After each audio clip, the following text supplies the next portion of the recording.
Hello everyone, दोस्तों आपका स्वागत है KLB स्टडी मैथ में। दोस्तों हम बात करने वाले हैं सार्थक गणित सेकंड अप्लाइड मैथमेटिक्स सेकंड के बारे में। और गैस आज हम प्रश्नावली 12.1 का पार्ट 5 करेंगे। इसमें आपको बताएंगे अंतरिक्ष में बिंदु। इससे पहले गैस हमने प्रश्नावली का पार्ट 1, 2, 3, 4 देख लिया है। आपने नहीं देखा है तो इस वीडियो के डिस्क्रिप्शन में जाना है, आपको गैस वहाँ लिंक मिल जाएगी, वहाँ जाके देख सकते हैं।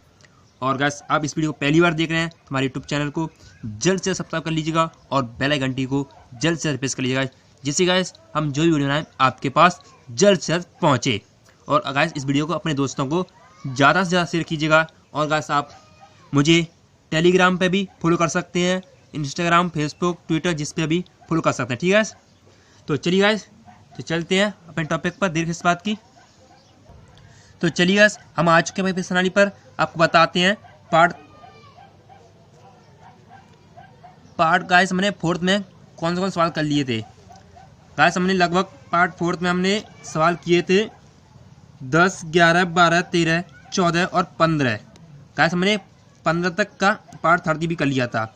और गाइस हमने आज हम बताने वाले गाइस आपको 16 से स्टार्टिंग हमारी। ठीक है, लगभग आपको जानते हैं, आपको बताएंगे 5-6 सवाल। ठीक है गाइस, आपको वीडियो अच्छा लगे तो लाइक करना, कमेंट करना ना भूलिएगा, अपने दोस्तों को जरूर शेयर कीजिएगा। तो चलिए चलते हैं अपने टॉपिक पर। तो चलिए गाइस हम आ चुके हैं अपने स्क्रीनशॉट पर। आपको बताते हैं प्रश्नावली 12.1 का पार्ट 5 अंतरिक्ष में बिंदु। तो आपका क्वेश्चन रहेगा आज का 16वां। ठीक है, देख लीजिएगा किताब में। ठीक है, क्या कह रहा है क्वेश्चन, यदि एक रेखा x और y अक्ष की धनात्मक दिशा से क्रमशः π/4 और π/3 कोण बनाती है तो इसका z अक्ष से कोण ज्ञात कीजिए। गैस आपका x अक्ष और y अक्ष दे दिया गया है, मान भी दे दिया गया है। ठीक है, अब आपको y अक्ष का कोण निकालना है। तो आपके लिए इसका एक सूत्र होता है, आपको याद रखना है। चलिए आपको बताता हूँ क्या है आपका। यदि कोई रेखा x तथा y z अक्ष से क्रमशः अल्फा बीटा गामा कोण बनाती है तो आपको सूत्र ये लगाना पड़ेगा guys, cos square alpha plus के कॉस स्क्वायर बीटा प्लस के cos square gamma equal to 1 होता है आपका। ठीक है, तो गाइस इसको क्या करना है, समीकरण नंबर 1 मान लीजिएगा, इसकी गाइस हमें जरूरत पड़ेगी। तो चलिए गाइस आपको बताता हूँ। तो वी नो दैट, यानी कि वी नो दैट हम जानते हैं कि रेखा x अक्ष से π/4 तथा और y अक्ष से π/3 कोण बनाती है। ठीक है, और अक्ष a बराबर आपका क्या हो जाएगा, यहाँ π/4 हो जाएगा और बीटा बराबर π/3 हो जाएगा। अल्फा बीटा की वैल्यू गाइस हमें पता है, तो गाइस क्या करूंगा मैं, इक्वेशन फर्स्ट से अल्फा बीटा की वैल्यू इक्वेशन फर्स्ट में रख दूंगा, पुट कर दूंगा गाइस। तो आपको क्या हो जाएगा गाइस, कुछ नहीं हो जाएगा, बस यहाँ बॉल रख दूंगा। ठीक है, रखने के बाद आपको कुछ ऐसी कंडीशन बन जाएगी। ठीक है, यहाँ पर सॉल्व करने के बाद आपका ये कंडीशन बन जाएगी। ठीक है, यहाँ पर आपको π/4 आपका 45 होता है, कॉस 45 वैल्यू बराबर √2 होती है, इसका वर्ग कर दीजिएगा। इसी प्रकार इसका क्या हो जाएगा, कॉस 60 हो जाएगा, 60 का वर्ग करूंगा, 60 यानी कि π/10 1/2 हो जाएगी वैल्यू, इसका वर्ग कर दूंगा। ठीक है, हमें इसकी गामा की वैल्यू निकालनी है। इसी का वर्ग करने के बाद आपको ये कंडीशन गाइस मिल जाएगी, इसको 15 कर दीजिएगा, 15 करने के बाद आपको ये कंडीशन गाइस बन जाएगी। ठीक है, इसे सॉल्व कर लीजिएगा। सॉल्व करने के बाद आपका cos square gamma equal to 1/4 आ जाएगा सॉल्व करने के बाद। ठीक है, इससे आप गाइस वर्ग में उठाऊंगा तो आपका रूट इस पर लग जाएगा, तो आगे 2 हो जाएगा। ठीक है, प्लस माइनस का, तो गाइस आपकी 2 कंडीशन की वैल्यू करेंगी प्लस माइनस में। चलिए गाइस मैं सबसे पहले प्लस की वैल्यू लेता हूँ, यानी कि π/3 हो जाएगी। ठीक है, 1/2 यानी कि π/3 हो जाएगा प्लस में। गाइस अब मैं नेगेटिव लूँगा तो आपकी वैल्यू गामा की वैल्यू आएगी 2π/3। ठीक है, आपका आंसर है। गाइस मैं उम्मीद करता हूँ आपको ये क्वेश्चन अच्छी तरह समझ में आएगा। चलिए नेक्स्ट क्वेश्चन देखते हैं। चलिए गाइस नेक्स्ट क्वेश्चन क्या है, यदि एक रेखा x, y तथा z अक्ष से क्रमशः अल्फा बीटा तथा गामा कोण बनाती हैं तो सिद्ध कीजिए। आपका क्या कर रहा है, सिद्ध करवा रहा है। साइन स्क्वायर अल्फा प्लस के कॉस स्क्वायर बीटा प्लस के साइन स्क्वायर गामा बराबर 2 है क्या। तो चलिए गाइस अभी मैंने क्वेश्चन कराया था, सैम्पल उसकी ऑर्डरिंग करना है, कुछ नहीं अलग से करना है। तो क्या है, हम जानते हैं वी नो दैट, हम जानते हैं क्या होता है, एल स्क्वायर प्लस के एम स्क्वायर प्लस के एन स्क्वायर इक्वल टू 1। पीछे का हम पढ़ चुके हैं इसको। ठीक है, आपका किसके बराबर होता है, कॉस स्क्वायर अल्फा प्लस के कॉस स्क्वायर बीटा प्लस के cos square gamma equal to 1 होता है। ये गाइस इसकी वैल्यू इसके बराबर होती है, या इसको ऐसे लिख सकते हैं। ठीक है, तो गाइस मैं क्या करूंगा, इसको साइन के पता में तोड़ लूंगा। ठीक है, दोनों तीनों को गाइस तोड़ने के बाद आपकी ये कंडीशन बन जाएगी। तो गाइस एक तरह हो जाएगा, 3 हो जाएगा, इसको मैं माइनस कॉमन ले लूंगा तो आपका ये हो जाएगा। ठीक है, अब इसको मैं इधर पंचायत कर दूंगा, इसको 1 को इधर ले आ जाऊंगा, तो आपका हो जाएगा साइन स्क्वायर ए प्लस के साइन स्क्वायर बीटा प्लस के साइन स्क्वायर गामा। तो गाइस मैं इस 1 को इधर लाऊंगा तो 3 में से 1 गया तो क्या बचा 2। ये गाइस आपका आंसर है, यही सिद्ध करवाया था। ठीक है, तो गाइस मैं उम्मीद करता हूँ आपको ये भी क्वेश्चन अच्छी तरह समझ में आएगा। तो चलिए नेक्स्ट क्वेश्चन देखते हैं। और गाइस आपको वीडियो अच्छा लग रहा हो तो कमेंट कर दीजिएगा और लाइक कर दीजिएगा, आपको बता दीजिएगा कमेंट में कैसा वीडियो लगा। ठीक है, तो चलिए नेक्स्ट क्वेश्चन देखते हैं। क्या है क्वेश्चन? साबित करें कि बिंदु 4,7,8 तथा 2,3,4 एवं बिंदु -1, तथा 1,2,5 से जाने वाली रेखा परस्पर समांतर हैं। तो आपको ये याद करना है। ठीक है, रेखा पूछिए समांतर है कि नहीं है। तो आपको क्या करना, कुछ नहीं करना आपको, मैं एक कंडीशन बता रहा हूँ। ठीक है, मैंने यहाँ पर लिख दी है। क्या करना है आपको, माना बिंदु ए यानी कि आपकी संख्या दी है, बिंदु दी है, ठीक है, कॉमा बी से जाने वाली रेखा ए बी, यानी ए बी से जाने वाली रेखा, अब आ जाएगा आपको मैं सी डी से जाने वाली रेखा सी डी है। तो आपका क्या आ जाएगा, रेखा ए बी का दिक् अनुपात। तो सबसे पहले मैं क्या करूंगा, जो ए बी रेखा जा रही है इसका मैं क्या करूंगा, दिक् अनुपात लगा लूंगा सबसे पहले। ठीक है, तो आपका दिक् अनुपात का सूत्र क्या होता है, x2 - के x1, इसी प्रकार आपका y2 - के y1, z2 - के z1 होता है। ठीक है, तो चलिए मैं यहाँ पर रखता हूँ। तो कैसे मैं क्या करूँगा, इसको क्या जो आपके जो बिंदु दिए हैं इसको x1 y1 z1 मान लीजिएगा। ठीक है, मानने के बाद आप यहाँ पर रख दीजिएगा। तो x वैल्यू यहाँ पर कितनी हो जाएगी, 2 हो जाएगी, माइनस x1 वैल्यू कितनी हो जाएगी, 4 हो जाएगी। इसी बार आपको y की हो जाएगी। ठीक है, y2 वैल्यू आपकी यहाँ पर 3 हो जाएगी और y1 की 7 हो जाएगी। ठीक है, इसी प्रकार से आपकी z2 की वैल्यू 4 हो जाएगी और z1 की 8 हो जाएगी। इसे सॉल्व कर लीजिएगा तो क्या आ जाएगा, यहाँ से आपकी ए की वैल्यू आपकी -2 हो जाएगी और b1 की वैल्यू -4 हो जाएगी और c1 की आपकी -4 हो जाएगी। ठीक है, अब इसी प्रकार क्या करना है आपको, रेखा सी डी का दिक् अनुपात अभी किया था ऐसे करना है। ठीक है, अब मैं डाट कर रहा हूँ तो क्या आ जाएगा, तो डाट यानी कि x2 - के x1 को जोड़ूंगा तो कितना है, अब इस संख्या ये वाली संख्या को लेना है। ठीक है, सी डी वाली को, तो इसको जोड़ने के बाद ये कंडीशन बन जाएगा। ठीक है, तो आपका ये 2 आएगा, 2 आ जाएगा, b2 बराबर 4 आएगा, c2 बराबर 4 आएगा। तो कंडीशन क्या होगी आपके समांतर होने का, कंडीशन क्या बनेगी, चलिए मैंने बताता हूँ आगे।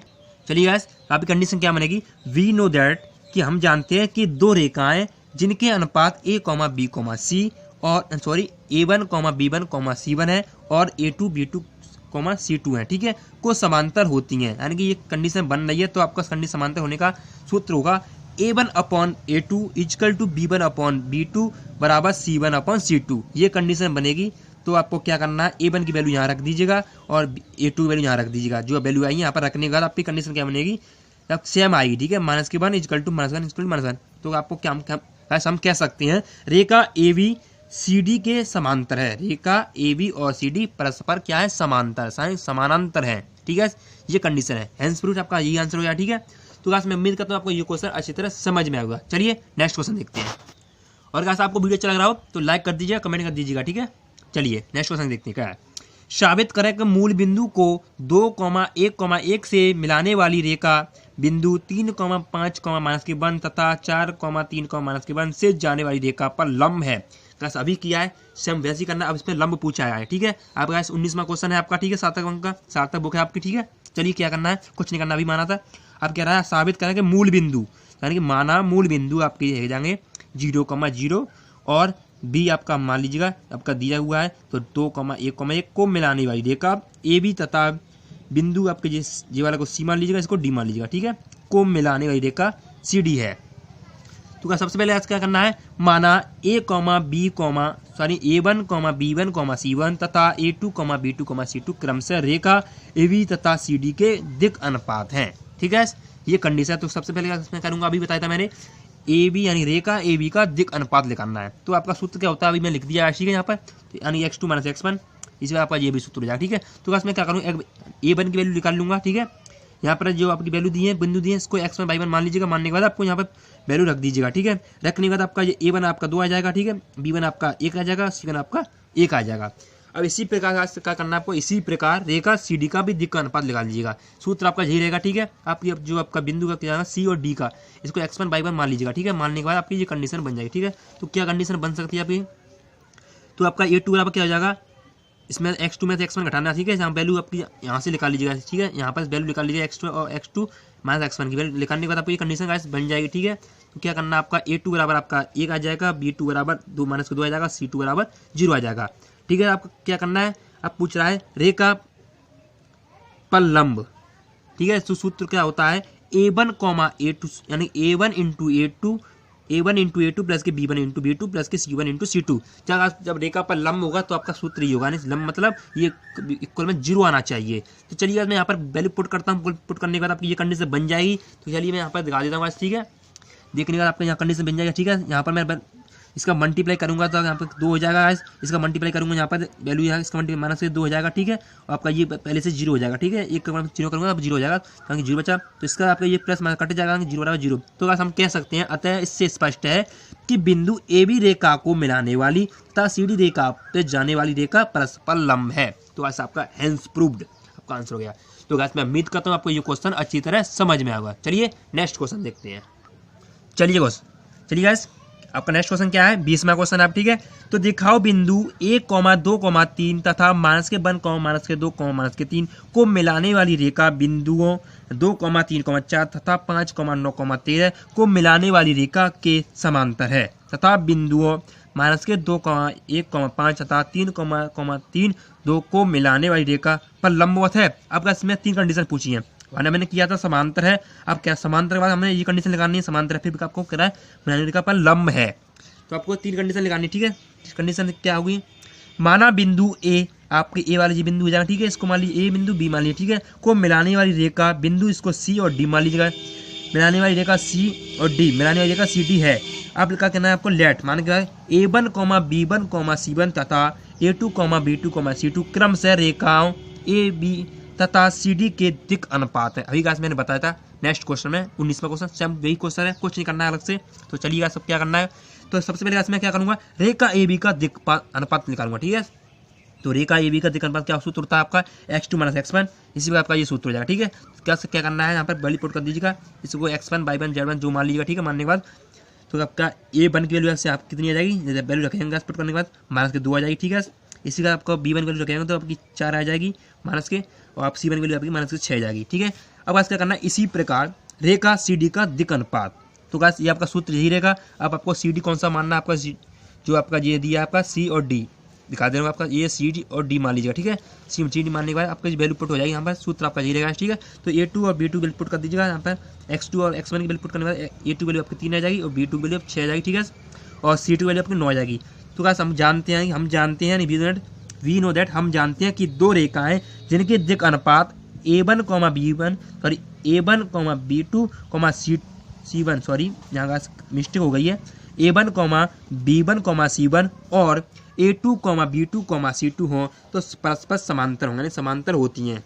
तो समांतर होने का सूत्र क्या होता है गाइस, A1/A2 बराबर B1/B2 = C1/C2 = अभी गाइस मैंने बताया था। तो क्या करना है, इस पर A1 और A2 वैल्यू पुट कर दीजिएगा। वैल्यू मैंने पुट कर दी है यहाँ पर, ठीक है। पुट करने का अब जो कट रहा है कट इससे आपका 2 से कट जाएगा, 2 2 2 3 6 2 2 4 2 3 6, इसके बाद आपका 3 2 6 3 तक 9 कट जाएगा। तो आपका कंडीशन ये बन जाएगी, ठीक है। अतः हम गाइस कह सकते हैं अतः रेखा AB और CD परस्पर समांतर है। देखिए गाइस आपका -2/3 आपका माइनस करते 2/3 आ रहा है कि नहीं आ रहा है, आपका आंसर हो गया, ठीक है। तो गाइस मैं उम्मीद करता हूँ आपको ये भी क्वेश्चन अच्छी तरह समझ में आ गया। चलिए नेक्स्ट क्वेश्चन सकते हैं। अगर आपका ये पूरा क्वेश्चन नहीं हुआ है, अब क्या हुआ है, यहाँ समानता पूछ रहा है।